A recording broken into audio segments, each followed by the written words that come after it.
अस्सलामुअलैकुम, कैसे हैं आप लोग सब? इंशाल्लाह सब खैरियत से होंगे। अच्छा देखिए, आज मैंने बनाई है बहुत ही अच्छी बारबेक्यू वाली चटनी, जो कबाब, सीख कबाब, शामी कबाब, हर किस्म के कबाब के साथ खाई जाती है और बहुत मज़े की होती है। आप इसे सैंडविच में भी यूज़ कर सकते हैं, लेकिन ये स्पेशल कबाब के लिए होती है ये चटनी है। चलिए देखें हम किस तरह बनाते हैं। बारबेक्यू चटनी बनाने के लिए सबसे पहले हम लेंगे धनिया। ये धनिया हमने लिया, ये पूरी एक बंच है। देखिए मैंने धनिया लिया।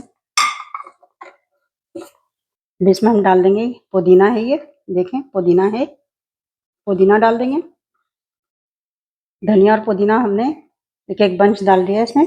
इसमें डाल देंगे टमाटर। ये एक बड़ा टमाटर है, अगर छोटे टमाटर हो दो ले लीजिएगा, मैंने एक लिया है बड़ा टमाटर और इसको इस तरह पीस काट लिया है, ये भी डाल देंगे। ये देखिए टमाटर भी है। ये देखें एक छोटी प्याज है, ये काट लिया हमने, मोटी मोटी काट लिया है, ये भी पीसेंगे। देखिए प्याज भी डाल दिया हमने। अच्छा ये देखें, ये अदरक का एक टुकड़ा है, हरी मिर्चें हैं, ये तेज हरी मिर्च है इसलिए मैं 1.5 डाली। अगर आपको ज्यादा मिर्चें चाहिए तो आप ज्यादा डाल सकते हैं। और ये लहसुन है, 4 जवे लहसुन के हैं, और ये साबित लाल मिर्च है, ये 7 से 8 दाना है। अगर आप कम ज्यादा इसमें कर सकते हैं, अगर मिर्ची कम चाहिए तो कम कर लीजिए, ज्यादा चाहिए तो ज्यादा कर लीजिए। इन सब चीजों को भी हम डाल के पीस लेंगे। देखिए सारी चीजें भी इसमें जाएंगी। और ये इमली का पेस्ट है, ये मैंने पहले ही भिगो के इमली इसका पेस्ट निकाल लिया था। 3 टेबल स्पून ये इमली का पेस्ट है, ये भी हम इसमें डाल देंगे। अच्छा इसी पेस्ट में देखिए हमने पानी ले लिया इस प्याले में, 2 टेबल स्पून इसमें पानी डाल दिया हमने। अब हम इन सब चीज़ों का हम पीस लेंगे, इसे हम पीस लेंगे सब चीज़ों को।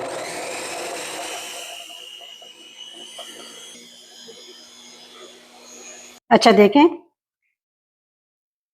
पिस आ गई ये पूरी चटनी, ये देखें। अब इसमें हम ऐड कर देंगे दही, फेंटी हुई दही है, 3 टेबल स्पून दही है। दही को अच्छे से फेंट लीजिएगा।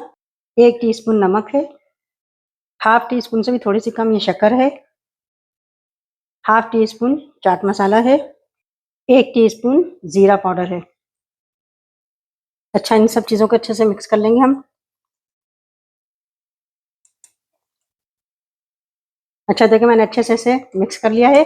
नमक आप अपने हिसाब से रखिएगा, क्योंकि बाज़ लोग नमक कम खाते हैं, बाज़ ज़्यादा खाते हैं। मैंने अच्छी तरह से फेंट लिया है। देखिए कितनी अच्छी चटनी तैयार हुई है। और इमली का पेस्ट भी आप अगर ज़्यादा इसमें खट्टा चाहते हैं तो ज़्यादा मिला लीजिएगा पेस्ट, कम चाहते हैं तो कम मिलाइएगा, लेकिन सिर्फ इमली का पेस्ट मिलाइएगा, कुछ और मत मिलाइएगा। अच्छा हम इसमें इस बाउल में कर देते हैं। देखें कितनी अच्छी सी चटनी तैयार हुई है। ये कबाब के साथ खाने वाली बारबेक्यू वाली चटनी है। बहुत ईजी, बहुत अच्छे तरीके से बन जाती है और बहुत सिंपल तरह से सारी चीज़ें घर में मौजूद होती हैं। आप इसे ज़रूर ट्राई कीजिएगा और मुझे अपने कमेंट में बताइएगा कि मेरी रेसिपी आपको कैसी लगी। अपना बहुत ख्याल रखिएगा। अल्लाह हाफिज़।